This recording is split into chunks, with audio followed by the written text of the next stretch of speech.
First of all, thank you very much for the opportunity to present this presentation today. That's, as was mentioned, is on the role of cognitive executive functions in individuals with mediumistic abilities. Much of the claims of spiritualist mediums to ostensibly communicate with the deceased have been a topic of research and debate for over about 128 years, notably leading to the formation of the Society for Psychical Research, SPR, in 1882, and followed by the formation of other leading parapsychological societies around the world, such as today the Parapsychological Association and the Society for Psychical Exploration, all set up to examine and explore this issue. However, historically, most investigations with spiritualist mediums have been proof-focused, exploring whether the claims of discarnate survival by mediums is tenable. However, there is a growing body of evidence suggesting that the accuracy of information received by mediums from alleged discarnate personalities is often considered highly relevant by the intended recipients of the communication. A second approach, and an approach that I'd like to discuss a bit more in the presentation today, is that of process-focused research, which is gaining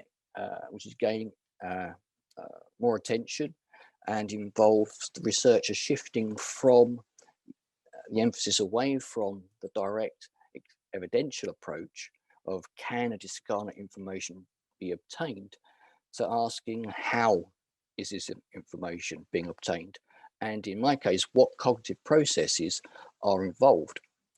So in this presentation, I'm going to detail a study conducted exploring specifically the executive functions of mediums. Oops, let's get this slide moving. There we go. So executive functions, for those who may not be aware, is a term used to encompass a set of higher order executive processes considered necessary for day-to-day functioning of individuals in their pursuit to achieve a desired goal, and are considered essential for healthy cognitive, social, and psychological development. Arguably, these higher order functions may also be necessary for the task of mediumship. That necessitates a focused awareness by the medium of their internal sensory stimuli, ostensibly from a discarnate personality, while simultaneously inhibiting potential distracting internal thoughts and external information. So an example of executive functions I've listed here are things like selective attention, inhibition, updating, which is like cognitive flexibility and things like these. These are all components of executive functions. And this idea of it perhaps being used as well, or an important process within mediumship, or in particular the demonstration of mediumship, is also supported by William Broad in his paper Psych-Inducive States, published in the Journal of Communication in 1975. Because here he suggested that psych-inducive states, or the participants in studies exploring psych-inducive states, should have a significant executive functioning ability to intentionally reduce sensory noise processing while increasing awareness of their internal processes and feelings. However, at present, there are known studies that have specifically explored this area. So with this in mind, a study was conducted to explore what, if any, cognitive executive functions mediums report using during a demonstration of alleged communication with a discarnate personality. So participants we used, I approached a number of well-known reputable mediums, and a snowballing sampling approach was used to identify potential participants. And as I said there, the participants were sought from practicing mediums, all of whom had accreditation from spiritualist organizations, and all were internationally recognized within the spiritualist community as being as being mediums. I actually, it says there, sort of approached known reputable mediums, and the reason they were known is that, as well as being a postgraduate student at Canterbury Christchurch University, I've for the last 22 years I've also been a spiritualist and a working medium myself, and so and a medium with accreditations from the Spiritualist National Union based in the UK, and I've worked abroad doing all sorts of things with spiritualism. And so within that experience, so 22 years experience, I've come across a lot of mediums within the community that are well known and highly regarded within the spiritual community.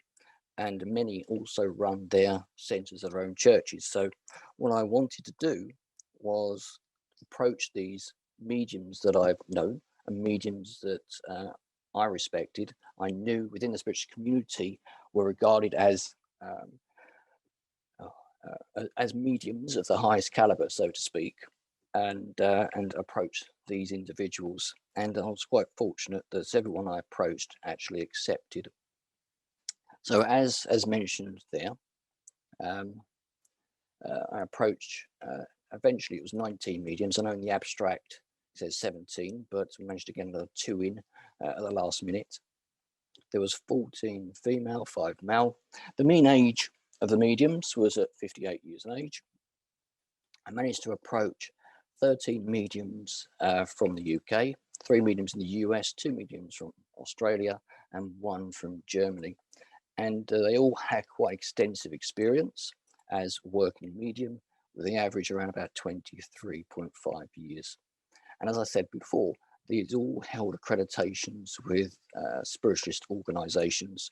So they all had some sort of validation from a spiritualist organization that they were mediums.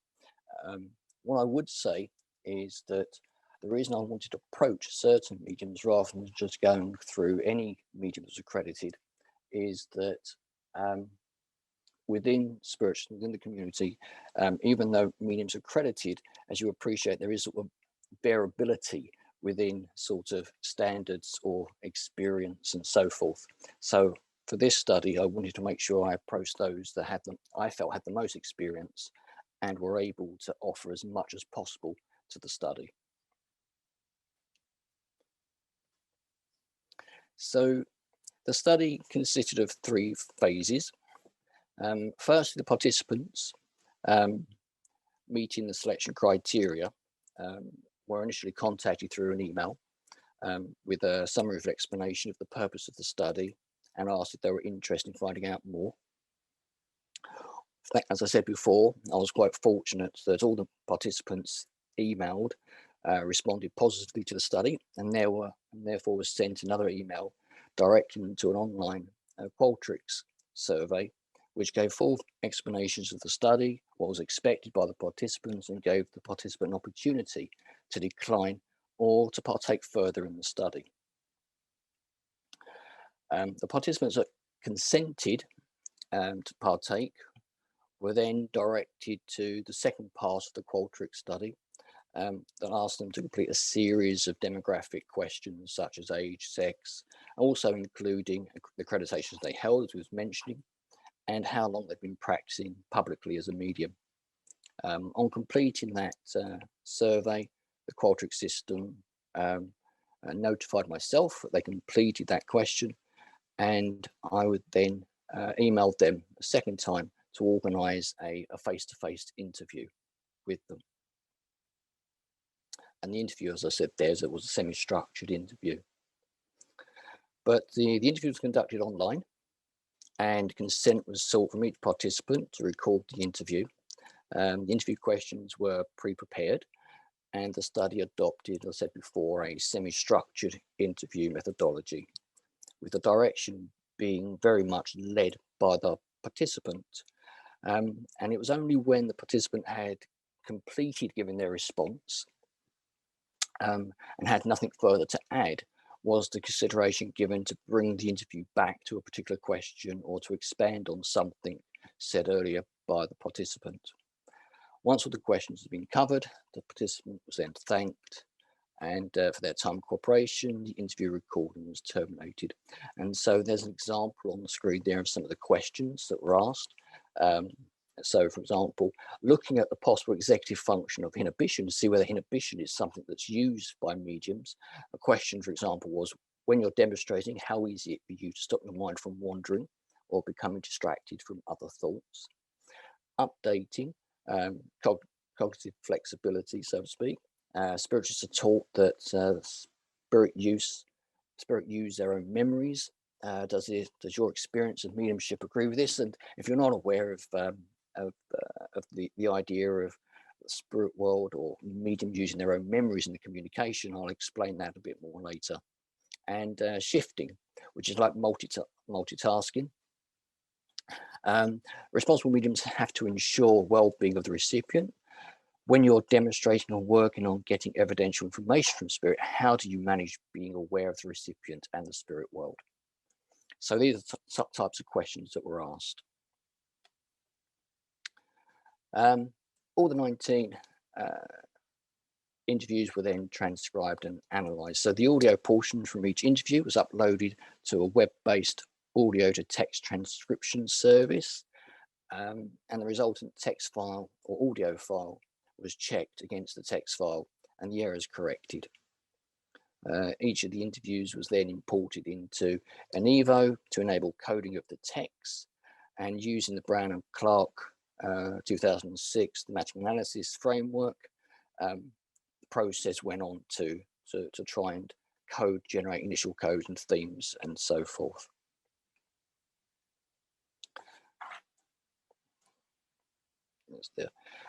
Out of orbit.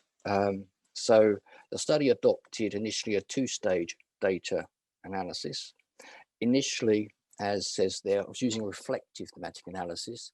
And so I was using a deductive approach to coding the text. And obviously the reason for that was I had questions to ask. So I knew what I was trying to look for in the text. And so instead of looking at an inductive and pretending I couldn't see what was there, I decided using a deductive approach and just be sort of like transparent with that. So this is what I'm looking for. Let's see if I can find text to support that hypothesis of executive functions being used. So there were, as I said, I used two approaches to analysis. Initially, it was deductive. Text was used, but once the deductive text or content was removed, the text was further analysed using a more inductive approach to facilitate exploration of the text beyond the studied research concepts. However, in this presentation, I only have time to discuss the findings related to the executive functions generated from the deductive pass. So to reduce bias in the coding, however, especially from previous remembered generated codes, the full familiarization of the text and coding was conducted, and I looked at one interview per day, so I didn't get overwhelmed and remember the codes. I could treat each fresh on each day. Once the interviews have been coded, as you can see there was generated 193 unique codes, used 518 times across the 19 interviews. So it was quite a lot of codes to go through. But we managed to lead three main or generate three main themes that were used by mediums. And the first theme there was the theme that we named attend and inhibit. This theme identified the importance of the mediums to have the capability to selectively attend to a chosen stimulus, but also hold awareness of that stimulus from amongst competing stimuli. From this theme that was generated, there were three sub-themes generated. They can see listed there. One was the need to move their awareness from the source of the information, limiting distractions, and training to prepare for distractions. So if you look at the first one, the need to move their awareness from the stimuli, the mediums frequently spoke of the need to be able to move their awareness to a distinct stimuli. And depending upon the purpose and the intention, this stimuli was often referred to in a number of ways. It could be referred to as energy, the spirit world, the power. But what was apparent from the context in which these terms were used, that for these mediums, the terms represented something very real and very much a tangible reality, a place, a feeling, an object that the medium may be aware of by turning their attention to it, very much in the same way as individuals turn their attention from watching the TV to having a conversation between two friends. And this was rather than something that manifests from within the medium's psyche. So, for example, medium 1 there says, and I give them my whole attention until I successfully build that bridge to their loved ones, and I don't become distracted by anything else or anyone else. Medium 4, and then again, I move my mind to that world, and I feel that connection between the world and myself. Medium 15, so I feel that my primary attention is with spirit. And finally, medium 18, because I focus very much on the energy to take me there, and as soon as I make the connection, it's almost as if I imagine spirit are so close, they become me, if that makes sense. So you can see that the mediums have this approach of turning their attention to something that is very much a physical reality to them. It's not something that is an internally generated from their own internal psyche. It's something that actually they turn their attention to. The other subfeature there was limiting distractions. And this is quite interesting as well, because the mediums also spoke of the desire to avoid eye contact with recipients, as many felt this can be distracting from the discarnate entity which they were trying to maintain this connection with, and therefore chose to peripherally be aware of the recipient. So their main focus was upon the discarnate entity. And you can see here, medium 13 says, and what happens is I try not to be in direct eye contact with somebody at that point, because I don't want my own information coming in. I don't want my own prejudices or thoughts coming in at that moment in time. And it seems to me as if at this point here, medium 13 in particular, is trying to avoid, the claim of many skeptics, so forth, of the mediums doing cold readings. And so what they're doing here is as they're working with the spirit world, they are trying to keep their attention with the spirit world and try and not maintain as much contact with the recipient as possible. For anything, one, to maintain that awareness of the spirit world, maintain that focus, not be distracted. But also it seems as if there could be an idea here where they're mindful of the claims of what skeptics say. Medium 1, and we say we're aware of the spirit world in our peripheral. Well, I'm not aware of the people on the peripheral. They're secondary to me.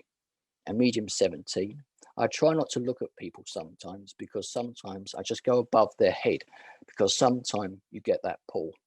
And what they mean by that is when they're presenting, there's some mediums will sort of like gaze above the recipient's head, especially if it's a congregation or an audience. They will look at the back of the room, beyond the people that they're looking at, so they don't feel distracted by whatever's going on in the congregation. And the ability to maintain that focus and not be distracted was very evident in the fact that many of the mediums spoke of the training that they had as student mediums, if you like, or training mediums. And so concerned about the impact of distractions and their ability, a lot of them recalled their experiences in their own training, where their training actually involved exercises to help them develop the ability to inhibit distractions. So, for example, medium 11 mentioned one of the exercises I used with my students when I was teaching mediumship in person, and it mentioned that because obviously we did the lockdown when we did this, I would literally make students stand up in front of the class. I would literally have 2 or 3 students walking back and forth between the congregation or the group and the medium delivering the message. So trying to get people to be sort of like a distraction to the person giving the message. Medium 13. When we're in development, there would be purposely noises putting the group into the class, windows open, doors open, whatever it happened to be, so we could learn to focus. And that was a great lesson. And medium 15, who is also a tutor as well now. So early on, when I hardly knew what I was doing, and he, the tutor, was doing his development classes, he always made us practice being in that space, no matter what was going on around us. And I didn't understand until more recently how that helped me to be a stronger medium. He would walk in front of us and make noise and make us keep going with the message. So there's a clear sort of message there, or clear indication there that mediums, even within their training, are mindful of the fact that they need to develop the ability to attend to that focus, hold whatever the information is, hold that reality of that discarnate entity in some way, and inhibit the distractions that are going on around them. The second theme that was generated was the ability to maintain awareness while multitasking. And again, this generated a number of 3 sub-themes on this. And we looked at, in particular, there were 3 themes. You had multiple communicators, recipient, and confirmatory awareness.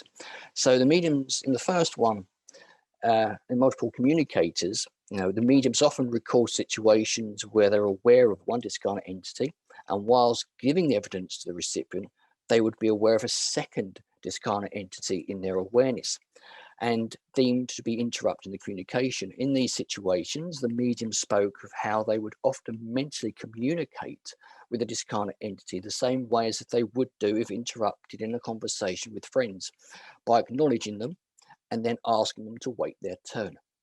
Conversely, some mediums spoke of how they would shift between one discarnate entity, going between each one and giving each respective recipient evidence to both. Again, the sample consisted of very experienced mediums, and this is evident in the degree in which the mediums accepted the discarnate entity would make their awareness known again once the original communication had completed, or assuming the discarnate entity would give some information in turn. Again, this theme demonstrates a participant, I feel, demonstrates the perception of the mediums to accept discarnate entities as physical objects occupying a physical reality, such that when interrupted, they're able just to keep working with it. And we can see there in some of the things that some of the mediums said, medium 2, for example, and sometimes I get a double communication, and then until I look, and then I realize I've actually got 2 communicators there, and sometimes I've done both communicators. I've just said to one person, can you wait? And so forth. And the same is true with medium 8, 11, 12 there as well. And so there is this tendency of mediums having to learn to develop this ability to be able to not only be aware of the spirit world, but also to be able to multitask as well. Mediums also recalled the need to develop an awareness of the recipient. And what they talked about this was a sense of needing to check in with them, primarily to check to make sure the medium was okay, because a lot of the mediums acknowledge that sometimes the recipients would get upset with the information that's been said, maybe emotional contact. But also they had to check in with the medium and in with the recipient to make sure they were okay. But also they would check in with the recipient to check to make sure the information was understood, while providing the information from the discarnate entity. But at the same time, without losing their awareness of the spirit entity that they're actually communicating the information from. So in these situations, the medium perceives sharing their awareness between discarnate entity and the recipient, with the majority of their awareness being placed upon the discarnate entity. So here you can see that medium 8 and medium 9 talk about the fact that, yes, they're aware of the discarnate entity, the spirit world or discarnate entity that they're working with, but they're talking here about, 80-90% is still with the spirit world, and I have a small amount of focus on my recipient. So I'm just checking in with them, just making sure they're okay. So there's a sense of this multitasking going on as well. And the last one regarding multitasking, which was quite interesting, was the confirmatory awareness. And here, what mediums were saying was, as well as being aware of the discarnate entity and the information required to be conveyed to the recipient, the interview showed that the mediums had to develop an awareness of when the information being conveyed was correct. So regardless of the responses of the recipient, and arguably a sort of metacognition in many ways. And many mediums liken this to the form of sensory feedback between the awareness of the discarnate spirit and the recipient, from where they're able to energetically and intuitively sense if the information was correct. So what we have here are mediums that are connecting with the spirit world, holding that communication, holding that spirit entity, being aware of the recipient, giving the information to the recipient, but at the same time as giving the information to the recipient, they're almost intuitively or energetically sensing that information and saying to themselves, well, is this information correct? Does this information feel correct that I'm presenting? So you have this also confirmatory feedback path, if you like, between the discarnate entity, the recipient, or between the discarnate entity, the recipient, and the medium. And in most cases, the mediums really held on to that and trusted that more so than the feedback they got from, or the acknowledgement feedback they got from the recipients. So, for example, medium 12 said, but the main important for me is I will go back to my the spirit world, if you want to call it intuition, the sensing, and I will double check between the energy of the communicator and myself if what I've got is totally correct. And I can't describe it, it's very hard to describe, but there's a way in which I will know without a shadow of a doubt that what I'm perceiving is correct. And all the mediums seem to have this sensory sort of awareness where they developed an awareness that the information they were given was correct. Medium 4, for example, at the bottom of the slide here, is almost like more than a gut feeling, because you rely on it. Because in our work, we rely on it. It becomes part of us. And though you feel that compatibility, you feel it's almost like a rubber stamp of saying, yes, I know I'm with the right person, or yes, I know that that's right. So they had this sort of confirmatory process there as well. The last theme that was generated was the role of the medium's memories and experience in the mediumistic communication. And again, there were 3 sub-themes that originated from this. The tip of the tongue, symbolic use of memories, and the extension of the medium's memories.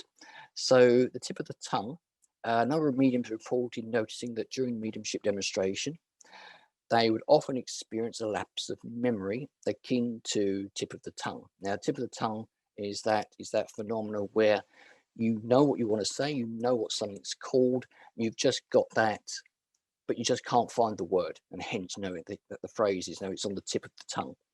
And they would find that during this period, the mediums would typically experience the need to mention a particular object, a name, an address, or what have you, within the evidence of the message, but would, for that period of time, the word or name would fail to emerge from the medium's memory, despite the fact they knew what it was and knew what they wanted to say, but simply were unable to find the right word.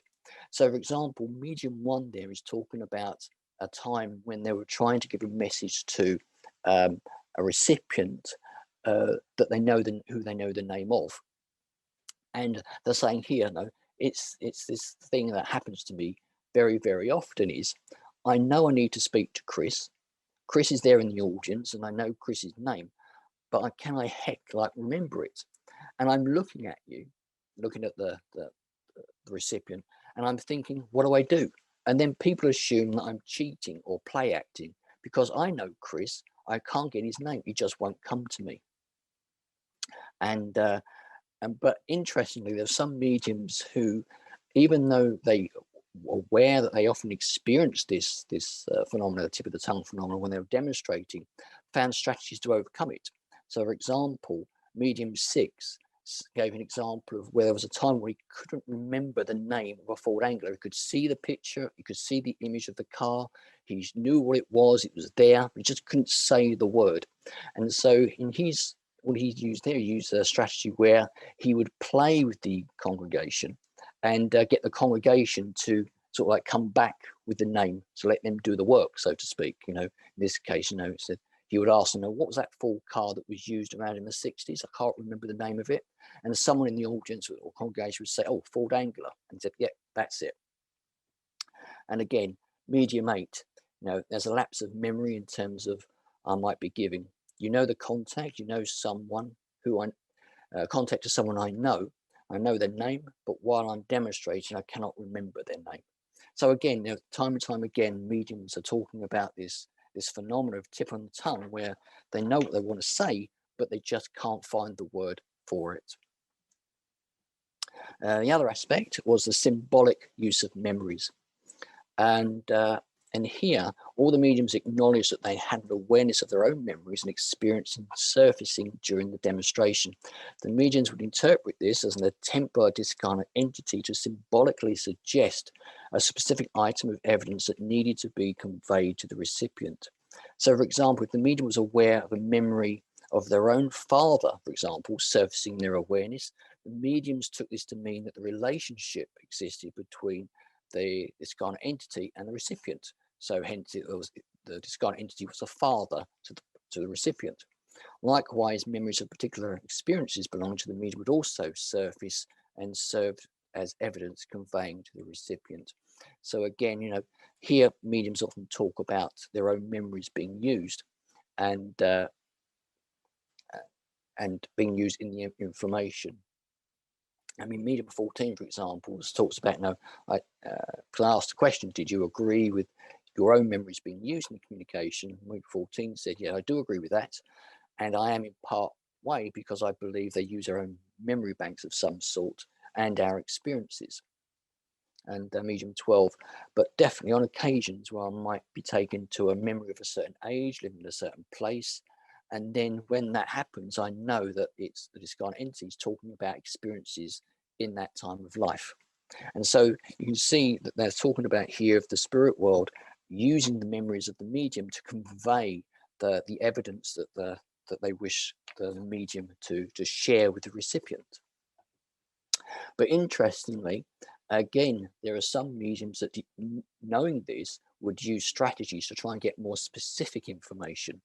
Now, this was a medium here who wanted to get more specific information regarding dates. So, you know, dates of birth, dates of passing, or specific dates of particular memories that the discarnate entity may wish to pass on and be known to the recipient. And so what this student used to do, or this medium used to do, was it would imagine, what it says there, it says, so, well, I've obviously taught students this and I'll do this as well. So you've obviously got your January, December. So I put all the public holidays in my mind's eye. Then I put all my family's birthdays and passings. And so you've got quite a lot there. You know, and obviously our bank holidays are different to yours, but I still know the English ones. It's still in my mind. And so I then say to the spirit world, take me to the date that's one of them. So you can see how the medium's using a strategy to try to get more specific information. So they're giving the spirit world, you know, in the mind's eye, a list of dates and saying to them, okay, so whereabouts do I need to go? You know, what date are you talking about here? Where do I need to go with this to try and get into a more specific date there? But what's also very important, and was evidential as well, is that the mediums often talked about the need to use more than their memories. So to develop an awareness and a relationship with the discarnate entity, so to transcend beyond their own memories and experiences, to give further pieces of information belonging to a discarnate entity that are not perhaps known to the medium's knowledge. And so there, for example, medium 6 gave an example there where they had a discarnate entity that was, when they were here, was a brain surgeon, and was talking about, well, look, I'm not the medium saying I'm not a brain surgeon myself, but why can't a brain surgeon come through and talk to me? I might not know what's been said, but I can still pass on the information. Medium 7, give an example there. So I mean, I've been a gay man. I felt as if I was a gay man dying with it, and he was referring to AIDS in particular, and could feel the lesions that would get on the body, and he would describe the illness to quite a degree. And medium 8 would say, I would say they give us far more than what we've got. And I would probably say in the early days, memories would be provoked, but in the latter days, far less so. And so medium 8 really does sort of like encapsulate what I just said there about that, there seems to be this idea that when mediums first develop, or inexperienced mediums first start working, it's very much more the medium's memories that are used in the communication. But as the experience develops, there seems to be this idea that that the spirit world are able to, or this kind of entity is able to give more information, or more information related to them, and not necessarily out of the memories of the medium. So in conclusion, I'm very much in conclusion, the results of the analysis strongly suggest that cognitive executive functions, are used in the demonstration of mediumship.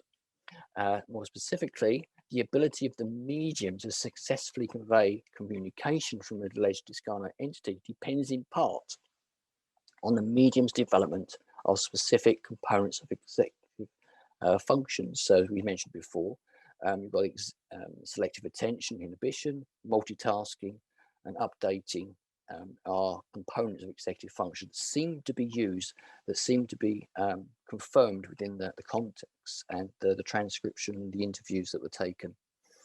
And also what seems to be quite evident is that mediums are, in many ways, may not be aware of the term executive functions, but are mindful of the fact that there is training involved within their unfoldment that actually includes some aspects of executive function performance training. So going forward, further questions that we're going to be looking at would be, for example, as a homogeneous group, how would mediums perform on executive function measures compared to non-medium groups? And number 2, really just maybe extending more on the fact that mediums do this in some way already, but could performance training or components of executive functions, and what I mean by that is probably empirical performance training on components of executive functions, have real world benefits to mediums. So we're talking here about what's classed as the near and far effects. So that was the study there that we conducted, and I think I'm happy now to take any questions.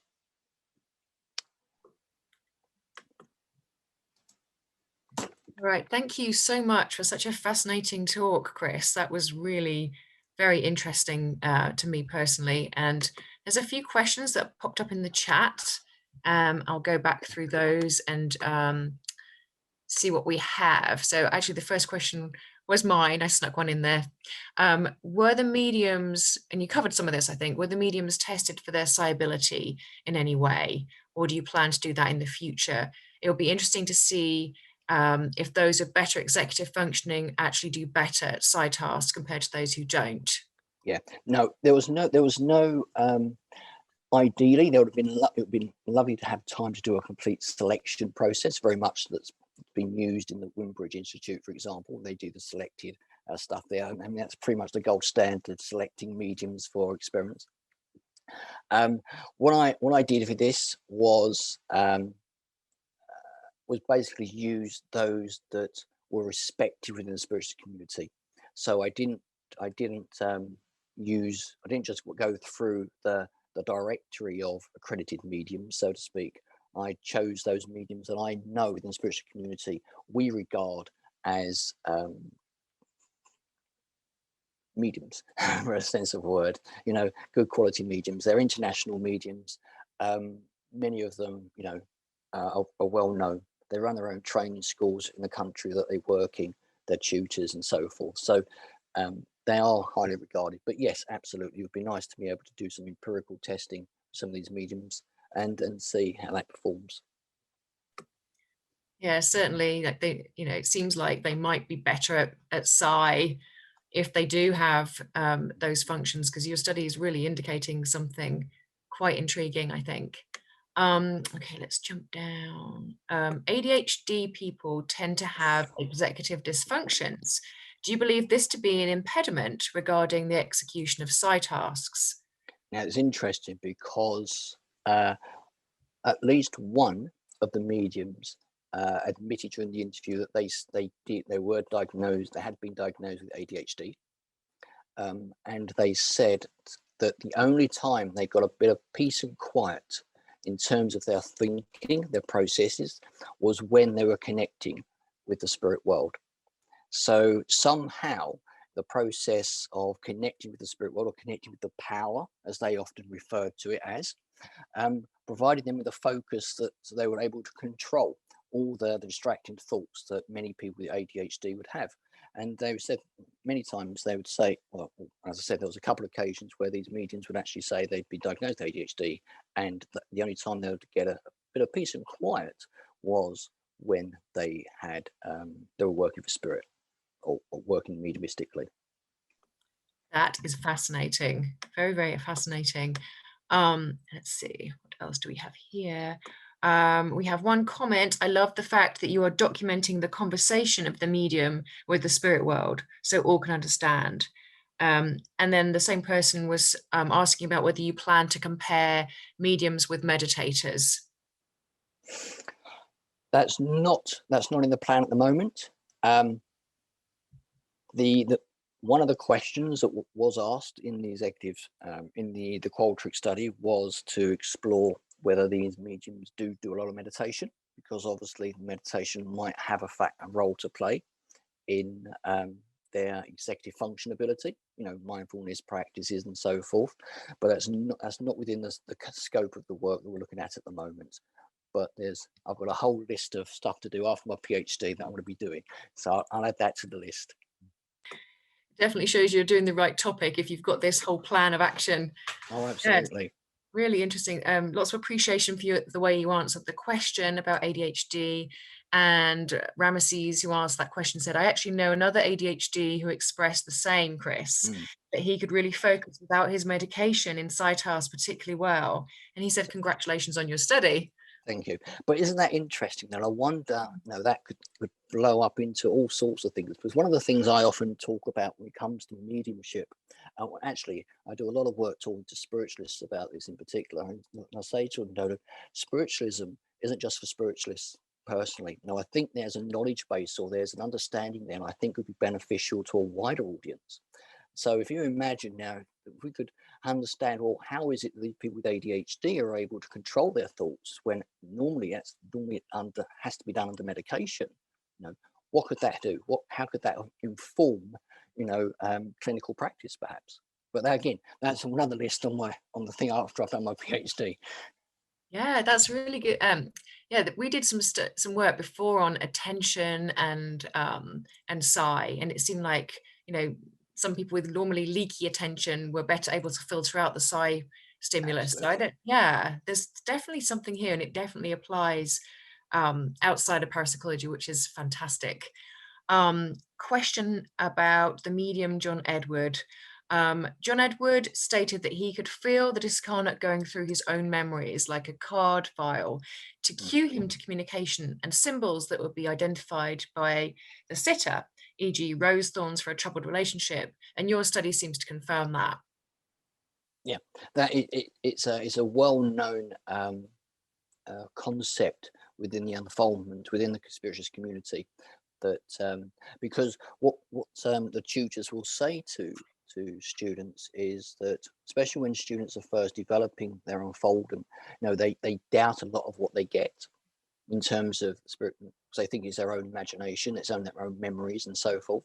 But what these tutors, these mediums will say to these students is actually, well, you've got to give that because it's the spirit world using your memories to convey the information across, so you have to give that information. So yeah, absolutely. But also, as you said, there is that there has to be an opportunity to allow the spirit world or the discarnate entity to go beyond those memories of the medium in some way to get further information that the medium could not possibly have experienced. Yeah, it's almost as if it's happening at a pre-symbolic level in terms of meaning. Yeah, and that's what you see in the remote viewing literature as well, I think. absolutely. Another question, a lot of discussion in neuroscience about dominant networks, in particular the DMN, that's default mode network, central executive network, and salience network. Have you tried to place your data into this sort of structure? Not yet. But yes, I've come across the literature on that, and it would be interesting to do. Absolutely. Yeah, there's a lot of really interesting stuff coming out in the psychedelics literature on that as well, from Carl Hart Harris. Let's see, do we have other things? There's quite a few things I may have missed at the beginning. Somebody was asking about being able to see the full list of questions that you asked. You selected a few of those questions. Yep, I can. Yep, that will be in the paper. Hopefully, it'll be published. Excellent. Oh yeah. So is that happening? Is that on the horizon? A publication? That is on the horizon. I'm putting together a paper at this moment to hopefully get published. Yeah. Yeah. No, that really excited about that. This is definitely up my own alley. So there's that one, and then I was asking about codes. You did this interesting approach with your TA. Reflexive approach. Yeah. So you were looking for sort of certain terms that were indicating executive function. Did you have like a pre-existing list of code? It wasn't not existing codes, but because the questions were looking at specific executive functions, so when they were answering, it was either no, that doesn't happen, or yes, it does happen. Do you know what I mean? And so I thought, I know a lot of people talk about semantic analysis being inductive, and I thought, well, look, the information is there. I'm not going to pretend it's not there, Right. So I thought, well, I'll approach it using a deductive method, because the text actually does support the use of executive functions. And then, as I said, I did a second pass to see, using more an inductive approach, to see what else could be gathered or generated from it. But as I said, there's a whole host of other themes that came out of all of this. I mean, for example, there was a big theme on integrity and honesty that came out when mediums were very strongly involved in that, along with another theme was one of transcendental experiences that the mediums would often experience. And we talk about transcendental experiences as sometimes being not voluntary, involuntary. But here we've got mediums who seem to be inducing a transcendental experience every time they communicate with the spirit world. So there's all sorts of themes that came out, but executive functions was the topic of the presentation. It'd be really good if you could get this into a normal cognitive journal. That would be fantastic. Bring this stuff back to the mainstream. There's a few more questions about ADHD. Let's see. You've inspired lots of people here. ADHD side effect is hyperfocus. Perhaps that plays a part here. And then the person is ADHD unmedicated. Yeah. It does. I mean, I've come across people with ADHD who seem to have the problem of not stopping thoughts, and then the other side, as it was mentioned there, they have this very almost maybe class on the autistic spectrum, where they're very disciplined and very focused on that approach. Yeah, there's definitely you've got lots of inspiration here for new studies. And there's another one.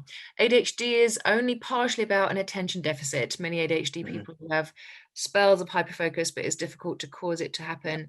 And even if they do, they find it high effort to keep it up. And then one more Absolutely. here. Lots of comments. You've inspired people here. Just curious, how does the mediumship training also reach to other areas such as guidance, healing, and manifesting? Guidance and healing. Well, the mediums I spoke to were classed as platform mediums. So the study didn't look at healing specifically. But again, there is that could be something else to expand on, expand the scope of the research. Yeah. Definitely got a lot of things. Okay, let's see. Um, Personally, this person is saying, I can write and do art for hours at a time and don't feel like any time has passed. Not a problem for me. Gets me in trouble often. And then another one, wondering whether the same for healers. I would think focus and attention would be much Mm. the same. Something to examine in high performing healers. Yeah, and then I think some healing experiences do have overlap with mediumship. So that would make Absolutely. I mean, because we talk about healing, I mean, the spiritualist community will talk about healing as being healing mediums. And Mhm. so, there would still be the need to maintain a focus upon when we say the healing power, Yeah. and the medium could channel that through and not interrupt that power with their own internal stimuli and internal thoughts and so forth.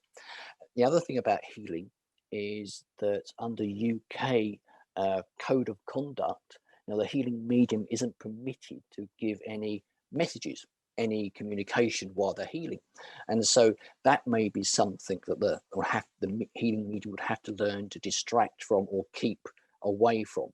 Because as they're tuning into the power, um, then very often, healers would often quietly admit they're aware of certain spirit communicators, discarnate entities, and so forth coming through, as well as the power as well. But yeah, absolutely. I think what I've done here actually would transfer quite well to healing mediums as well. Yeah, absolutely. Yeah, this is really exciting. I know we're getting low on time. Maybe we've got time for one sneaky last question. Um, how are you going to be measuring executive functioning? Is there a straightforward way to do that? Is it questionnaire based or It, performance based? um, that is what I'm looking at the moment. There's a whole host of different ways of doing that. You can do online surveys, online tests. There's all sorts of things. Executive functions in the cognitive psychology field is quite well researched, and so I'll be able to dip into that research base and choose some sort of measures, some uh, online maybe web-based tests and things like that have got some sort of empirical basis to them, and to get the mediums to sit through a barrage of these sort of cognitive tests. Very interesting. Okay, there's a lot of buzz about your talk. It's been really fascinating. I'm Thank you. excited to see you finish your PhD and get this stuff out there.